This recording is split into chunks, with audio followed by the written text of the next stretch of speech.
અમરેલી લેટરકાંડનો જે બનાવ બન્યો ત્યાં એક સામાન્ય વર્ગના કોમ્પ્યુટર ઓપરેટરને અરજી ટાઈપ કરવાના આરોપી બનાવીને એમનો જાહેરમાં પોલીસ દ્વારા વરઘોડો કાઢવામાં આવ્યો।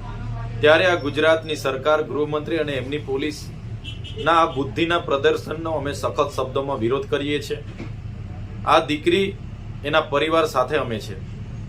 સાથે ગત રોજના સુરત ખાતે અમારી મહિલા કોર્પોરેટરો અને ત્યાંના આગેવાનોએ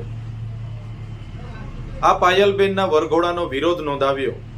ત્યારે ગૃહમંત્રીના ઇશારે સુરત પોલીસે એમની પર ખોટી એફઆઈઆરો કરી એમને જેલમાં પૂરવી દેવામાં આવ્યા છે।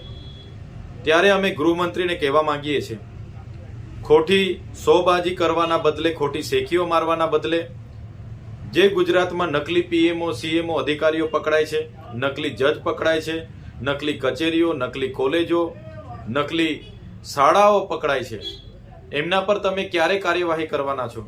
ભૂપેન્દ્રસિંહ ઝાલા જે 6000 કરોડનું કૌભાંડ કરીને બેઠા છે એનો વરઘોડો તમે ક્યારે કાઢવાના છો? ત્યારે બુટલેગરો હોય, ભૂમાફિયા હોય કે બળાત્કારીઓ હોય, ગુજરાતમાં બેફામ બન્યા છે। મહિલાઓ સુરક્ષિત નથી, બાળકીઓ સુરક્ષિત નથી, અને આવી દીકરી જે કોમ્પ્યુટર ઓપરેટર હતી એનો વરઘોડો કાઢીને આ નમાલી સરકાર, નમાલા ગૃહમંત્રી શું સાબિત કરવા માંગે છે? જો ગૃહમંત્રીને ગુજરાતનો કાયદો અને વ્યવસ્થા જળવાતી ન હોય તો ગૃહમંત્રી રાજીનામું આપી દે એવી અમે માંગ કરીએ છીએ।